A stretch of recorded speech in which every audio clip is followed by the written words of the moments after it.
Now, coming to Woodward Sports, Woodward and Main Street, the Woodward Sports Network Detroit Lions show. Let's go! Catch Gabrielle Dee Phillips, Matt Broder, and Terry Foster for all the latest news on your Detroit Lions every week. Only on the Woodward Sports Network YouTube channel and woodwardsports.com. Good morning, Woodward Sports. This is Woodward and Main Street, your Lions Insider Show here on the Woodward Sports Network, brought to you by Les Stanford. I'm Gabrielle Dee Phillips, alongside me, Matt Broder, Terry Foster. How you doing this morning, gentlemen? Doing great, Gabby. How are you? Doing pretty good. Not too bad. It's still dark out. I'm trying to recover from a big day, but I'm rested and ready to go. You're rested. I got a magic number for you guys today. I heard. I saw it on X. What's 3. the tease? 3. Why is that? The Detroit Lions have played 5 games. They're already 3 games up on the division. Technically, they're 2, but they have the tiebreaker over Green Bay. So you can look at it. They have a 3-game lead after 5 games in the division. That's nuts. I can't imagine that. Lions Do you remember the last time that happened? I guess they were 5-0 back in. Never. Yes. There's a lot of things you're going to ask. T, when was the last time? I'm just going to scream at you. Never. Ever. I love it. That's one way to wake everyone up. Never. It's never happened. Listen to Terry Foster. This is a once in a Lions history thus far time. The Lions defeated the Panthers 42-24 at home on Sunday, extending the franchise record by scoring more than 20 points for the 14th straight game. Hey, Terry, what was the last time this has happened? Never. Never happened. Ever. This is also the best record through the first 5 games of the season since 2011, and I think Lions fans will take that. Yes. This has happened before. Not never. But they weren't as good back then as they are now. Well, you're sounding a little bit pessimistic of the Lions of the past, but I want to talk about what we were pessimistic about going into the Lions game on Sunday. And Terry gave us a little yawn when he was talking about his pessimism and said, well, if the Lions wake up like this, yawning, then it's going to be a problem because they're looking past the Carolina Panthers. And while I don't think that they looked past the Carolina Panthers, I think they looked right down at the Carolina Panthers, stepped on their throat, and didn't let up for 4 quarters of football on Sunday. I mean, I heard the term mollywopped being thrown around on X, and I think we could agree with that, wouldn't you? Yes, I love that word. Mollywopped. You know what? Here's what's not going to happen this season. The Lions are not going to overlook anybody. No. Because this was the last opportunity. This is a winless team, and you're at home. You could sleepwalk through a game like this. Didn't happen. But, you're definitely not going to sleepwalk against Tampa. Nope. You don't do it against your division teams or rivals, no matter how bad their records are. So this was the last game you have to worry about the Lions saying, okay, we don't respect our opponent. So it's obviously Dan Campbell's got to motivate those coaches, have them stimulated, motivated. It's not going to happen this season. Not going to happen. And we talked about your pregame speech. If you were to give the Lions coaching staff a pregame speech, and you gave them one, and I think they listened, and I think they listened to you wanting them to still be themselves for this game, and they heard your message, Terry. It was. And my message was, you know what? You guys are cute, but you haven't won anything. You're still nobodies right now. So now you have to prove it week after week after week that you belong, that you are a top dog. What I find funny is that we all thought this game was going to be low scoring, and it was far from that. From the start, the Lions offense was rolling. But you could tell after the game, and I know we're going to get into the offense. After the game, it wasn't this feeling of overexcitement, of we just did something we weren't expecting to do. Like from the coaches down to the players, from Sam Laporta, his interview in the locker room after the game, it's like they expected the win. They prepared to come out. They prepared for Carolina as if they were a 4-0 team, and it showed out on that field. They were focused from the start. They got off to that big lead that really helped them in this game, but it was great to see just their focus is evident. And Matt you had said that the Lions had still not played their best football. Yeah. Do you think this was their best football, or at least closer to it? It was a little closer. I mean, they had some key players missing. Amon-Ra St. Brown and Jahmyr Gibbs were out on offense, and it looked like that offense didn't miss a beat. Then there have been some star players on defense missing that have more long-term injuries, and that defense played great again. And I know they got up to 24 points, the Carolina Panthers did, but some of those I consider in garbage time. I thought the defense played pretty well yesterday, Sunday. I don't even know what day it is anymore. Sunday. I'll twist it around. Yeah. Now, if there was a team that you would hope that the Lions would play their best football against, looking at their schedule ahead, what team would that be? Is that the Bucs for you? Is that this next game, or is there somebody else that you would like them to be in prime shape for? If you have to show out for one game and 100% win it, I would still say it's Green Bay. Green Bay is the team behind you. It's a division game. Each division game counts really 2 games. Yeah. So it would be home against Green Bay. Thanksgiving, we have some good turkey. So that would be the one game that I would hope that they would show out for. Yeah. I mean, I hope, not necessarily for the season and for their playoff chances, but I hope they play well in that Monday Night Football game. I believe it's October 30th against the Raiders. Lomas Brown goes into the Pride of the Lions.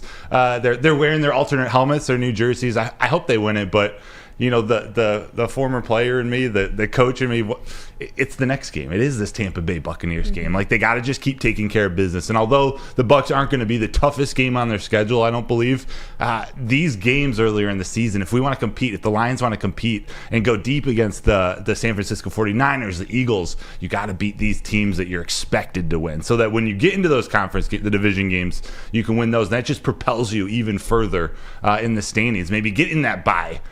You know, a game I 49ers. should have said? What? Against the Chicago Bears. Based on my experiences this summer, I went to a wedding in Chicago. I was attacked from being from Detroit. That's right. I was attacked. They were saying Lions are not going to win the division. It may not be the Bears, but it won't be the Lions.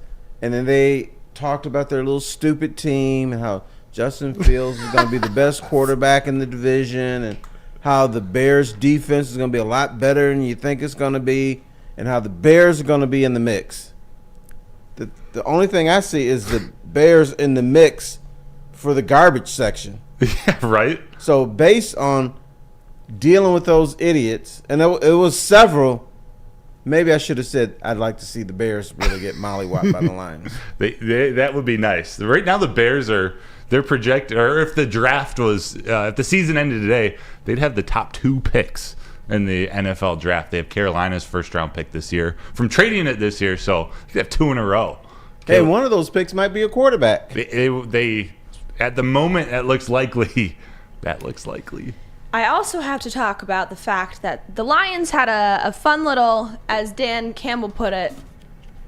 Do you see that in this press conference? I'm like, what was that? Oh, that was funny. I tried to play that back and I lost it. But, you know, it's boom. I mean, the guy is just hilarious. Dan Campbell, it's not every week, but at least two, three times a month, he gives you a gem that you're like, the coffee thing was hilarious. The we're here and thing was hilarious. If you By the kneecaps, the kneecaps was the opening salvo. Press conference number 1. But I like better than the kneecaps. I like when he said that we're not going to be the hunters anymore. We're the hunted. If you want to hunt us, you don't have farther look. We're going to be right on your front porch waiting for you. I love that one. Goosebumps. And we're going to get into that one later in the show. But what I would like to know is if you could imagine Saleh going up there and doing that to explain the fact that they did the exact same thing that the Lions had did later in the night. Right. Shanahan. I can't imagine. Shanahan, not There we Saleh. go. I can't imagine any other NFL coach doing what Dan Campbell does at press conferences. Nobody. No. And I think you were referencing that the double reverse flea flicker touchdown pass that San Francisco ran. It was Sunday night. It was almost the exact same play. You've seen the side to side videos. It was pretty cool. Do you think they had also gone into their game already ahead of time, planning on doing the same thing? And then do you see the Lions doing it? If you had planned on it ahead of time, Does Shanahan go, oh, well, they did it, so we can't do it. It's not going to have the same effect. I think there's some competitive spirit in that from Shanahan, from that offense of the 49ers. I'm sure they had the play drawn up, already implemented in their offense, and were just waiting for the right time. And when Shanahan's watching that Lions game earlier in the day on Sunday, he goes, all right, we got to do this tonight against the Cowboys. But does it kind of ruin it? Because you're like, oh, we're going to do this, and we're going to be the talk this week, and no one's going to see this coming. And then everyone's like, yeah, we saw it coming because we already saw it. Right. If you think it's going to work, you run it. I'm sure the other team is not looking at, the Lions just ran this play, so we got to watch out for it. No, that's not happening. You have your playbook. You don't care what anybody else does. You have to remain true to who you are. And you're not going to go. That might be like the new move. I want to see Aiden Hutchinson go out there, get a sack, and then recreate Dan Campbell's dance move from his press conference. I'm not liking Hutchinson's celebrations. He's going to hurt his knee. I'm telling you. There's a lot of ligaments flapping around. He's switched back to like the... He's tamed it down a little bit. Yeah. And he was kind of tamed down this last one. I thought we were going to get a huge celebration out of him, but after he gotten that huge blow to the leg, he was definitely not kicking any Billie Jean dance moves out here. And it was, actually, saying it was funny is not the right phrase. With his touchdown dance the previous week, where he faked the leg injury on his sack and then went into the stinky leg. I guess it was week 3 against the Falcons, where he faked his leg injury and then did the stinky leg. I thought that's what he was doing after he got tackled. And you get up, you hear he was actually a little beat up from that tackle. The stanky leg is a lot safer than the Billie Jean thing. Oh yeah. Both. I don't want to see either of them. There's the knees bending in ways. But you're relaxing your leg. You're doing. It's almost like back in the day we used to do the funky chicken. The funky chicken. The funky chicken is a safe dance. It's still cool looking, but that's what the stanky leg. The stanky leg is the funky chicken with one leg, and it's a lot safer. Can you show us? Yeah, I think we gotta see it. Can you maybe give us a little? Now where can I do this? I say maybe move the desk out. Oh, we're getting it. Oh, heck yeah. Okay. T-Foz busting out the dance moves. I think maybe go back. Maybe go back a little bit. We got a close-up view. Yeah. Oh, yeah, here we go. Oh, there it is. And the stanky leg. That's the stanky leg. Funky chicken. And that's safer than Billie Jean, which is bam, bam, bam, popping that knee. Yep. You can't do that. Billie Jean's not that girl. Billie Jean is a dangerous dance. T-Foz, thanks for that demonstration. That's the last time I'm going to do that for you guys. I don't know if I'm not equipped. I'm not. Only because I was in a good mood today. I think I want to see that every morning. I think that's how we need to start the show. Yes. Is some type of Terry Foster suggestion of what the next dance move should be for Aiden Hutchinson. I think that's the best surprise of the morning. I mean, if you weren't fired up on a Tuesday morning, I think that got you going. Getting the people ready for work. I used to be able to do it really good. I'm old now. My stuff doesn't move like it used to. We can tell you got rhythm. I was impressed. Yeah, I can tell you've danced before. You've got rhythm. Do you like dance? Do you enjoy dancing? Yeah, get your blood going and keeps you going. Yeah. So yeah. All right. Well, Terry Foster is known for his dance moves, but also known for some fantastic articles over at woodwardsports.com. If you catched our last episode of Woodward and Main Street, we talked about the Lions now needing to call for field Hitsville. And Terry spoke a little bit to that. We're going to get to that article, dive in a little bit more in this next break. Stick with us. This is Woodward and Main Street, brought to you by Les Stanford. Join Woodward Sports' own Jeff Iafrate, along with special WSN guests for the most anticipated Lions season in decades. Filled with different surprises and expert analysis. You're not going to want to miss out. Go to our Woodward Sports YouTube channel on Sundays and tune in live from 9:30 to 11:30 a.m. Woodward Sports' own Tom Mazaway and Sam Stick Day will be hosting our Lions postgame show after every Lions game all season long. Tune into the Woodward Sports YouTube channel for his hot-off-the-press takes, game analysis, and Kool-Aid sipping celebrations. You won't want to miss it. Join Maz, Stick, and special guests each week immediately following every Lions game, exclusively on the WSN YouTube channel. Welcome back. This is Woodward and Main Street, your Lions Insider Show. I'm Gabrielle Dee Phillips. Alongside me, Matt Broder and Terry Foster. A huge thank you to Detroit Kool-Aid and Spencer Raxter for also being here in Sound and TD to make today's show happen, as well as Les Stanford. Ding! Wait, Matt, you weren't with me today. Oh, ding! Appreciate Les Stanford for sponsoring the show. We have lots to get into regarding the Lions' win over the Carolina Panthers, and Terry Foster wrote a fantastic article talking about the topic of Ford Field being Hitsville. And we've come to this name, that this has to be the new name for Detroit, Ford Field. Guess who I was thinking about when I wrote that article? This is going to surprise you. Brian Branch. Oh, Because huge surprise. it Why is Terry not thinking about Brian knocks Branch? the crap out of everybody. He really does. From running through walls Yes. to biting kneecaps. And now we have, you had also mentioned another brilliant quote from Dan Campbell. And he had said, I want to give the people the full quote so that we can really dissect this. We're still on the hunt, and I said this back in training camp, but if you're hunting us, you don't have to look far. We're going to be on your front porch when you open the door. Ooh. It's a great quote because I'm not a hunter, but if I was a hunter, animals are running away from you when you're hunting them. Dan Campbell and Lions are like, what's up? Here we are.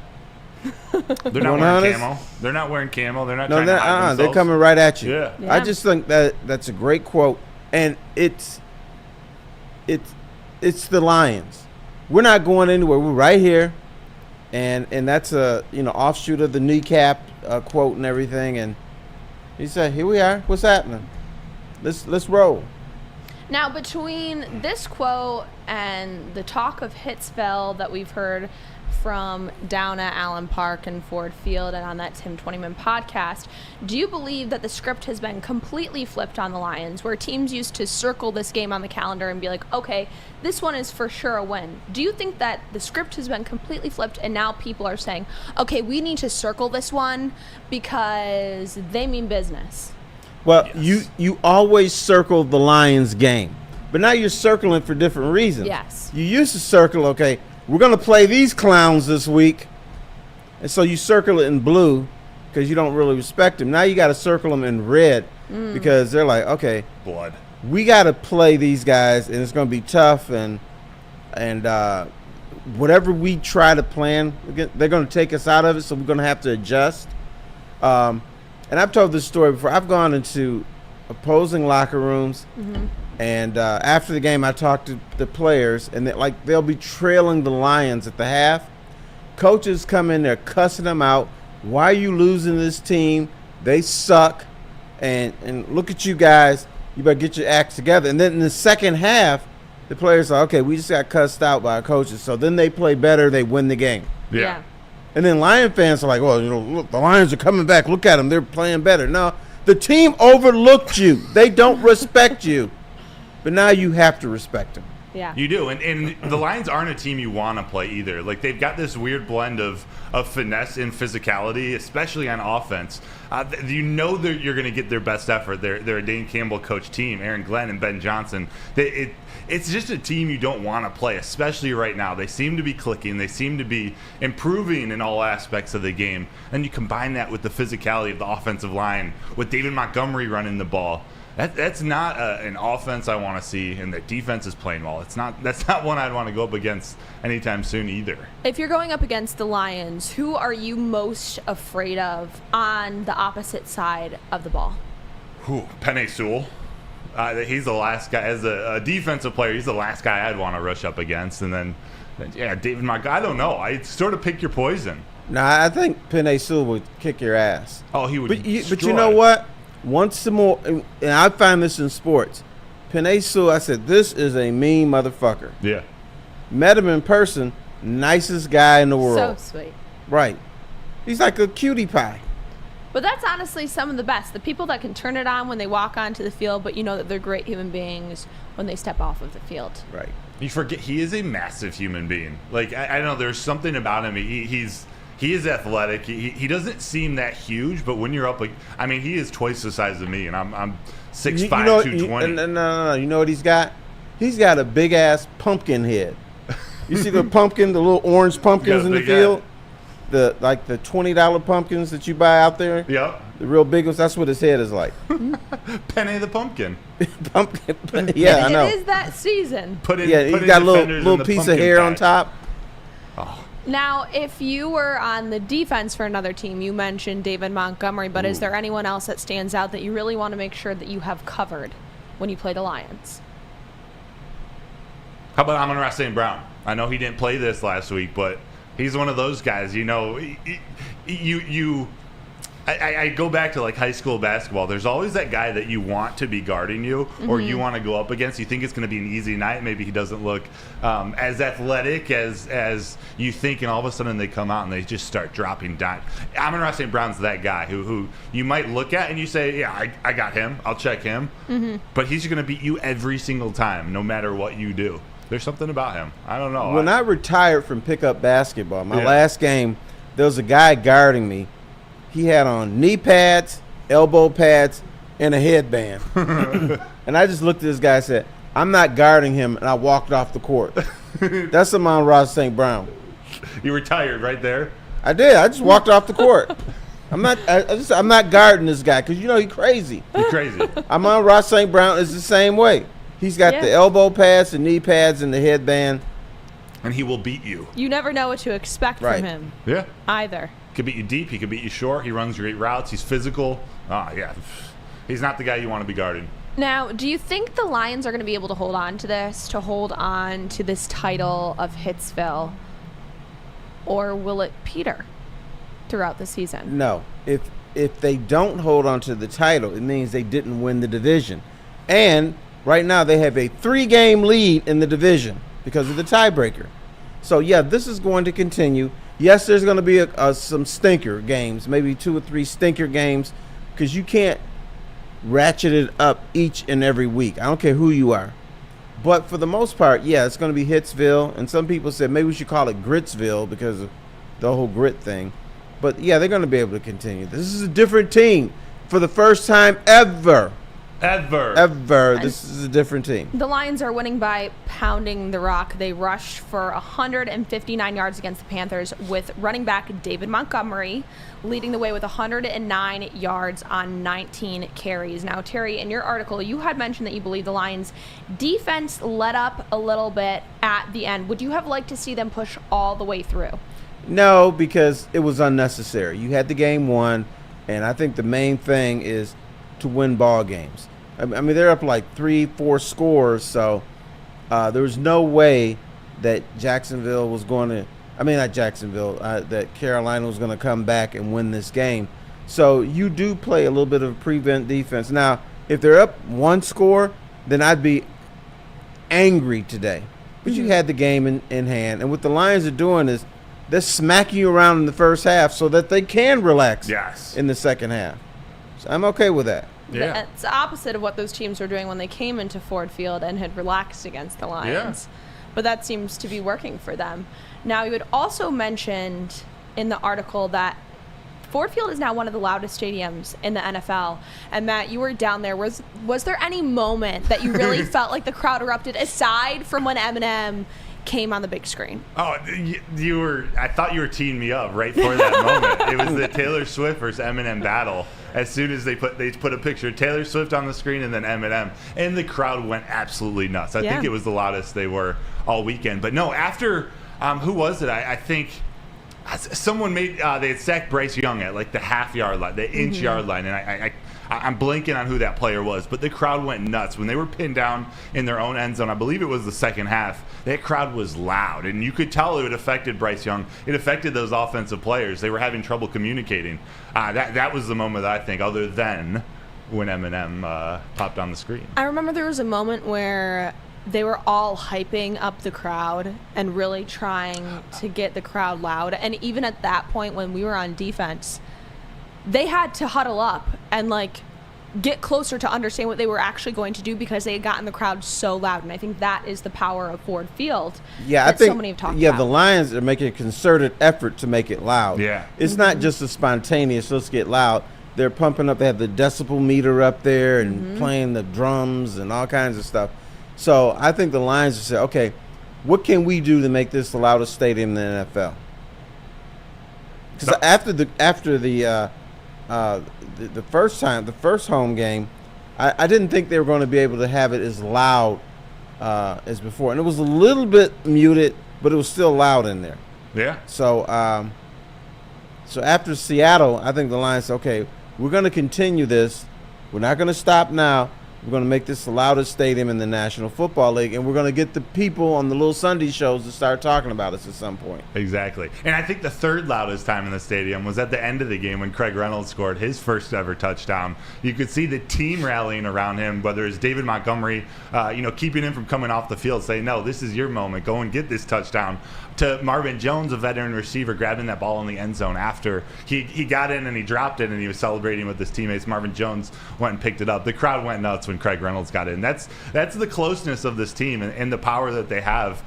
This fan base is learning about some of these players, like Craig Reynolds. When he gets his chance to step up and does good things, the crowd's behind him. The fans are behind him. It was really great to see. And those little moments that you talked about are the reason that I believe so many people are loving these brand new Lions, because it's those little moments that may go unnoticed, and they're not doing them because they're going to go notice, like Marvin Jones Jr. He's not picking up that ball because he wants to be on national television, Right. being like, yes, I saved his first touchdown game ball. No, he's doing that because he knows how much that's going to mean to him later down the road, because he's been there and he's done that, and he knows that feeling. And in that moment, he also knows that you forget about the ball.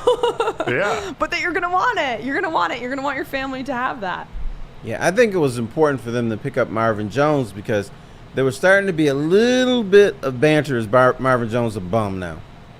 So he made a good play because he was dropping passes and fumbling and everything. And so you just start getting that little hint in the community, is this guy a bum now? And so I think his teammates said, let's pick him up. He's still one of us, and we still love him, and let's rally behind him. That's all you heard from Jared Goff in the locker room the last couple of weeks. Yeah, regardless of the targets or the catches that Marvin Jones was getting, he came out and he always, I don't want to say he always performs, but he always comes out and he gives that effort that you want Jamison Williams to look up to, whether it's in the pass game, the run game. He's that guy. He makes more of a difference to this team than just what he shows in the stat book. It was great to see him get. It was a big first down earlier in the game. He had a 23-yard catch. That was big for him. And like you said, Terry, it's big for the crowd to see that, the fans to see that. I hope they stay rallied around a guy like him who's been important to this organization. Yes, but you know who's not fitting in? J-Mo. That was a tough drop, Terry. Well, he dropped. You know why he dropped that ball? Because he saw a linebacker out of the corner of his eyes, and he's like, "Whoops, Alligator can't catch arms. this one." So, I know he's been gone. He's been suspended, but you can still show toughness. He showed weakness when he dropped that pass over the middle because the linebacker wasn't even that close to him, but he knew he was in the vicinity, and he got nervous and dropped the ball. Yeah. J-Mo, hopefully, shows grit at some point. I think he had flashes of grit during that game when he was blocking, when When he David was Montgomery blocking. got that touchdown. Yeah, but you know what? When you're blocking, you're not going to get your head knocked off. I think we got a little problem here as far as, the whole grit thing. J-Mo is not quite buying into the grit stuff.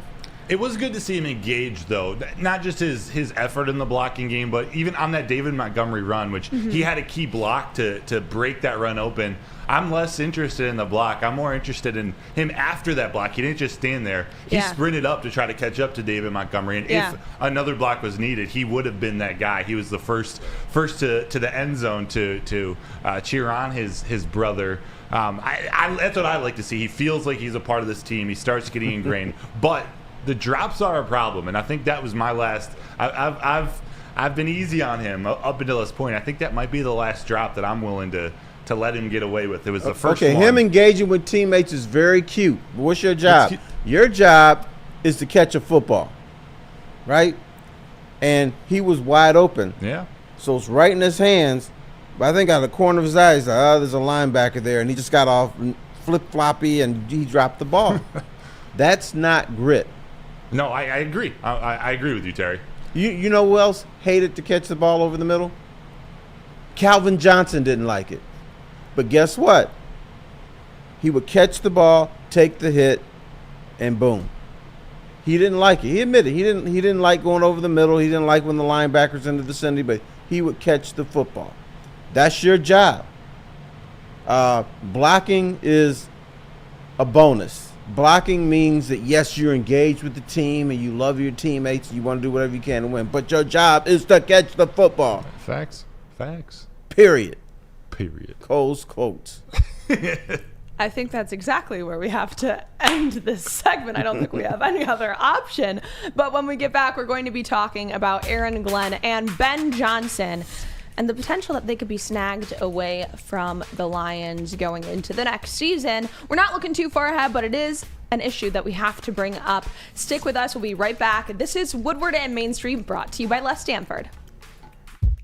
Brace yourselves, Detroit. As the sun begins to set, two of Woodward Sports' brightest young stars will be taking the mic for a brand new show. Woodward Nights with Broder and Broder. The dog days in Detroit are over, and the boys are unleashed. Join in on the banter and hop on the bandwagon of the #1 night show on the internet. Tune into the Woodward Sports YouTube channel every weeknight from 8 to 10 p.m. Woodward Nights with Broder and Broder. Now, coming to Woodward Sports, Woodward and Main Street, the Woodward Sports Network Detroit Lions show. Let's go! Catch Gabrielle Dee Phillips, Matt Broder, and Terry Foster for all the latest news on your Detroit Lions every week. Only on the Woodward Sports Network YouTube channel and woodwardsports.com. I didn't know it was him. Welcome back. This is Woodward and Main Street, your Lions Insider show here on Woodward Sports Network. I am Gabrielle Dee Phillips, alongside me, Matt Broder and Terry Foster. We're happy to have you here with us on this Tuesday morning. And don't worry, we will be back on Sunday for a pregame. Even though the Lions away, we are going to be here breaking it down before they take on the Bucs. But there's important business that we have to get to before that. And that is, the Lions have this national spotlight shining down on them for all the great things that they're doing right now, and how this team has been turned around and the coaches that are behind it all. And then there comes attention to Ben Johnson and Aaron Glenn, who are making splashes. Several teams over this past offseason had expressed their interest in Ben Johnson, one of those teams being the Carolina Panthers, and it was brought up this week during his press conferences, and he immediately shut it down, that he was not going to be talking about that he is here with this team right now, and that is his focus.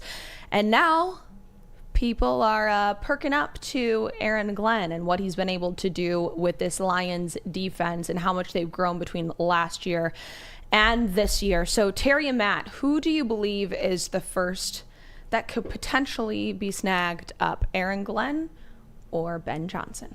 I think when you're in the National Football League, the smart play is to go for the offensive coordinator. This is an offensive league. They create rules that damage defenses. So I want the innovative offensive play caller. Mm-hmm. With that said, when you hear these two trying to motivate players, Aaron Glenn is a lot better than Ben Johnson. He has a better message. He conveys it better. He would motivate me more than Ben Johnson. So it's a tough call, but I'm going to have to go back to, I want an offensive guy leading my team. So if I'm a GM, I'm probably hiring Ben Johnson.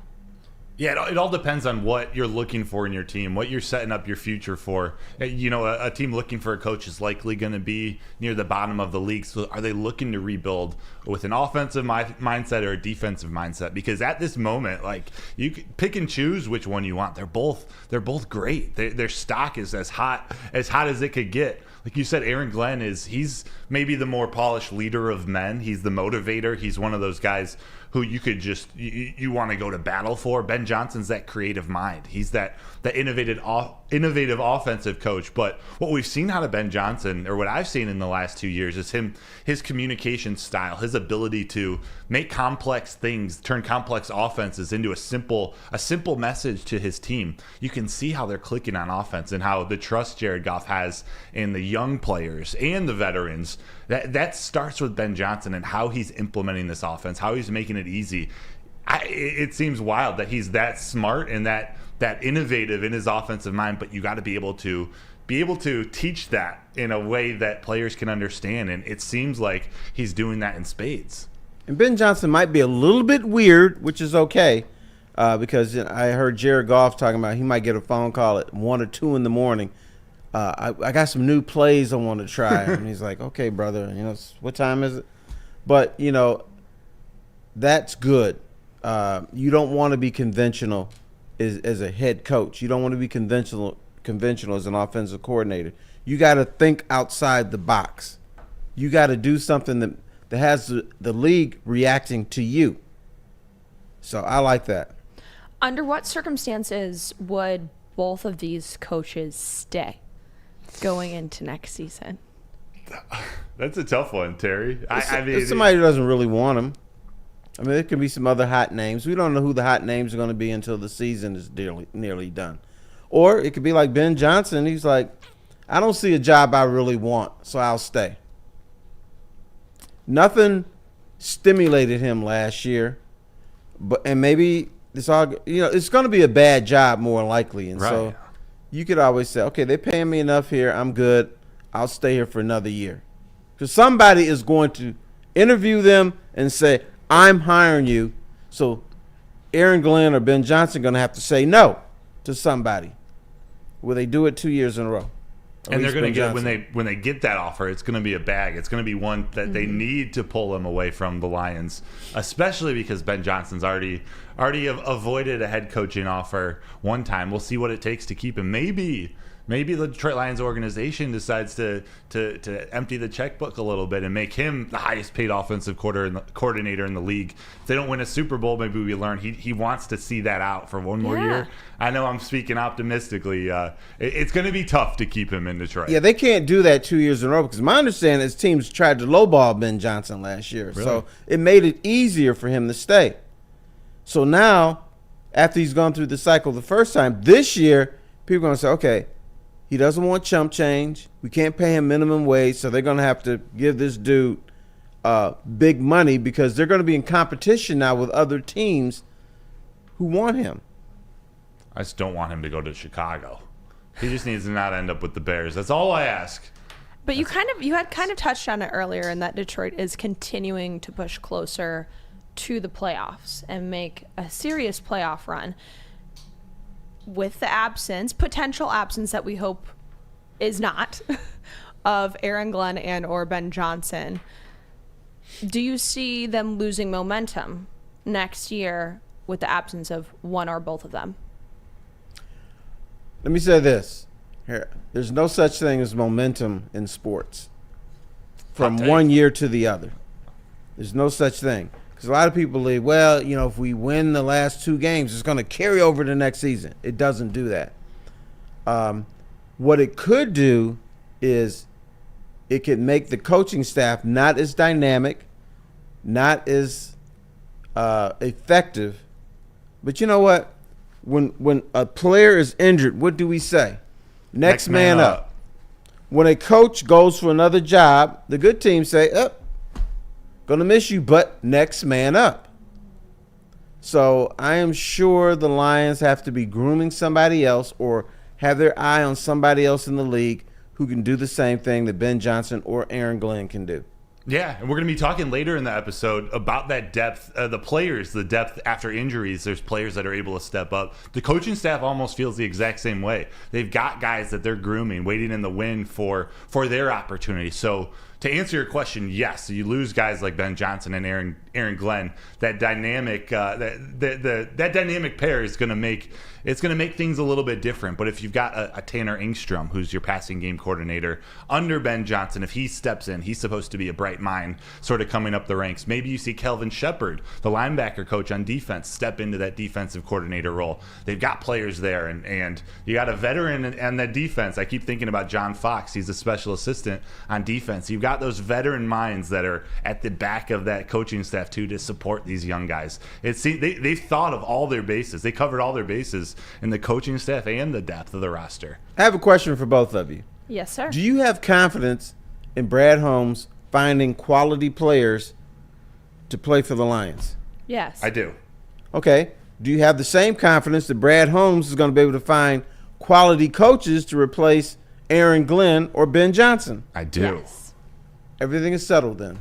Everything is settled. I mean, you guys are teaming me up so easily coming in and out of Alley-oop. these segments today. I mean, I don't even, what am I even here for? Alley-oop. But we have to get more into that next man up conversation that Matt brought up a little bit earlier. That will be in the next segment, closing it out. Stick with us. This is Woodward and Main Street, brought to you by Les Stanford. Join Woodward Sports' own Jeff Iafrate along with special WSN guests for the most anticipated Lions season in decades. Filled with different surprises and expert analysis. You're not going to want to miss out. Go to our Woodward Sports YouTube channel on Sundays and tune in live from 9:30 to 11:30 a.m. Woodward Sports' own Tom Mazaway and Sam Stick Day will be hosting our Lions postgame show after every Lions game all season long. Tune into the Woodward Sports YouTube channel for his hot off the press takes, game analysis, and Kool-Aid sipping celebrations. You won't want to miss it. Join Maz, Stick, and special guests each week immediately following every Lions game, exclusively on the WSN YouTube channel. Welcome back. This is Woodward and Main Street on Woodward Sports Network. We are your Lions Insider Show. I'm Gabrielle Dee Phillips, alongside me Matt Broder and Terry Foster to kick off your Tuesday morning, recapping the Lions' win over the Panthers at home before they head on the road to take on the Bucks in a 4:25 game this Sunday. We're going to get into all of those details pregame Sunday at 8 a.m., but we have a little bit more depth to get into right now because the Lions went into their game this past Sunday with a very long inactive list. So long that I'm going to read them all off here. St. Brown, Gibbs, Branch, Mitchell, Onzurike, and Martin. All inactive going into the game against the Panthers. And while this was disappointing going into the game, what excuse me, getting choked up. What was even more disappointing was the news that broke yesterday that Emmanuel Moseley has torn his right ACL after he had been rehabbing to join the Lions on Ford Field yesterday from his other ACL injury and his hamstring injury. He had actually previously torn, this is crazy to me, previously torn his ACL when he was playing with the 49ers in their game in October against the Panthers. Week 5, too. Exactly. Almost exactly 1 year from Sunday. It's devastating.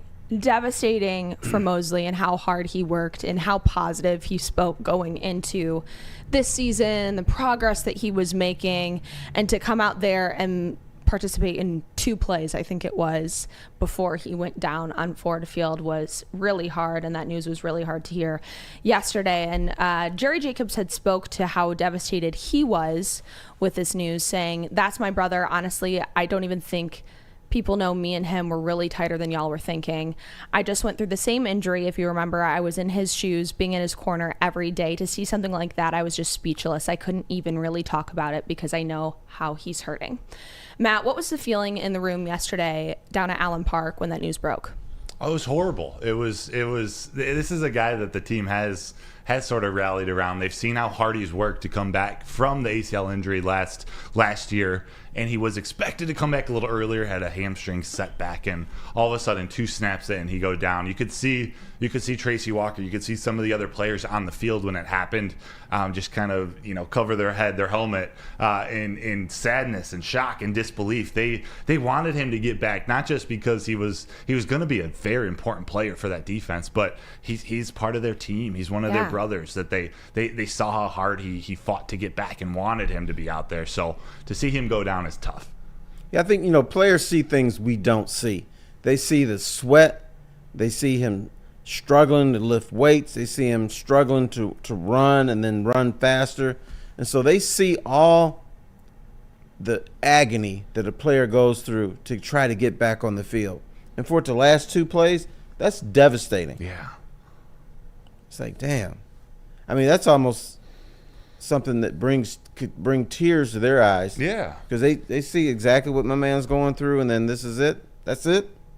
It's a cruel, cruel league. And the recovery process, it's mental too. It's so hard to be mentally ready to come back, and you're finally back. You feel like your career is now in front of you, and you have not only an injury, but the exact same injury to the other knee. So you know exactly what's ahead of you. That can be tough. You're staring down a tunnel. That can be difficult to come back from mentally. So we hope they rally around Emmanuel Moseley, see what happens to him over the next couple months. And see what happens to him, because he was brought into Detroit with that injury, and he's only on a 1-year contract.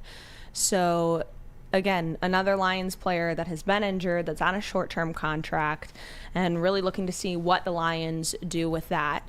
And now, unfortunately, because of how this league is, you got to say, who's the next man up? Yeah. And I hate to cut the whole conversation short about Emmanuel Moseley, but unfortunately, we're in crunch time, and the Lions are in crunch time. And now they have the secondary getting very, very thin, and it's looking like it's going to be Cam Sutton and Jerry Jacobs. But how confident are you in this duo? I'm confident if Brian Branch is coming back. If he's not, then I'm a little squeamish on this. But, the rumors that people are bringing up is that they may trade for Patrick Surtain. And so they need that depth, or they feel they need that depth. I'm not 100% sure that they need to make a trade.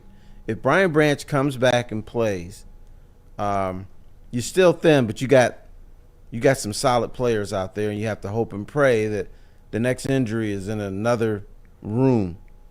So, but, you're right. Yeah, we have to move on. The Lions have to move on. And although you feel bad for your brother, you got to talk about, are you going to trade for somebody else? Mm-hmm. Are you just going to move people around? Because and coaches say this all the time. I'm going to talk about the guys who are going to suit it up on Sunday. I can't talk about the guys who are not here. So there's nothing I can do about it. That's the cruel reality of professional sports. Yeah, and I think we're going to learn a lot about Brad Holmes and the front office, sort of their mentality about this team and how they make trades. Are they going to go make a splash for a Patrick Surtain? Are they going to go make a splash for a wide receiver, a defensive end to get more pass rush help? I don't know. I think they want to give Jerry Jacobs every opportunity he can to prove that he can be that number 2 corner. So I do sort of feel that they're going to stick with him. Getting Brian Branch is huge, Terry. That's a great point. It's hard to predict. I would hope if they make a trade, they go for a top-end corner like a Patrick Surtain versus just staying put. But we'll see. We'll see over the next couple weeks. They could also make some potential adjustments with Will Harris, Chase Lucas, Stephen Gilmore. Yes. The more I think they have enough to survive this. Mm-hmm. I don't think they have to make a trade for Surtain. Yeah. But we'll see. Yeah.